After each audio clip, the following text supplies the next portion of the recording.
कोल्हापूरमध्ये पूर परिस्थिती उद्भवल्यानंतर आता जिल्हा आपत्ती व्यवस्थापनाकडून या सगळ्या गावांमध्ये रेस्क्यू ऑपरेशन असेल ते करण्यात येत आहे। मी आता आहे बालिंगा पूर परिसरामध्ये आणि इथली परिस्थिती आपण बघू शकतो की सीपीआर रुग्णालयातून एक रुग्ण जो आहे त्याला आज डिस्चार्ज मिळाला आणि त्यानंतर या सगळ्या रुग्णाला आता त्याच्या दोनवडे या गावी सुरक्षित स्थळी हे सगळे जिल्हा आपत्ती व्यवस्थापनाचं पथक जे आहे ते त्याला घेऊन जातानाचं चित्र पाहायला मिळतंय। सोबत त्यांचे या रुग्णाचे नातेवाईक देखील आहेत। मात्र एकूणच आपण बघतोय कशा पद्धतीची परिस्थिती कोल्हापूर जिल्ह्यामध्ये तयार झालेली आहे।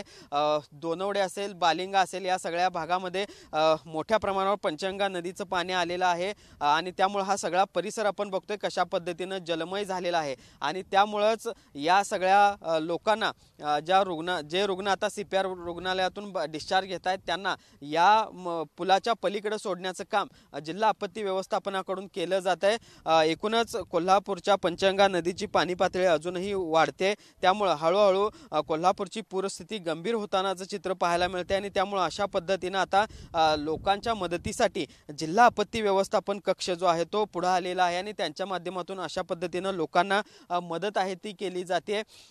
एकूणच जर बघितलं तर कोल्हापूरला पुन्हा एकदा महापुराचा फटका आहे तो बसलेला आहे असं म्हणावं लागेल आणि त्यानंतरची अशी भीषण परिस्थिती आता हळूहळू कोल्हापूरमध्ये उद्भवायला सुरू झालेली आहे। कोल्हापूर जिल्हा आपत्ती व्यवस्थापन कक्ष असेल त्याचबरोबर एनडीआरएफची टीम देखील या सगळ्यावर लक्ष ठेवून आहे। मात्र तरी देखील आपण बघतोय आता ज्या लोकांना मदतीची गरज आहे अशा लोकांसाठी जिल्हा आपत्ती व्यवस्थापन कक्ष जो आहे तो पुढे आल्याचं चित्र या निमित्तानं पाहायला मिळतंय। जर्नलिस्ट सुनील काटकरचं भूषण पाटील TV9 मराठी कोल्हापूर।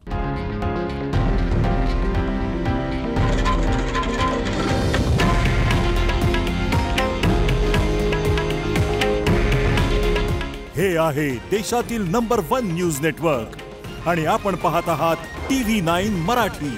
काळजी तुमची, हित महाराष्ट्राचं।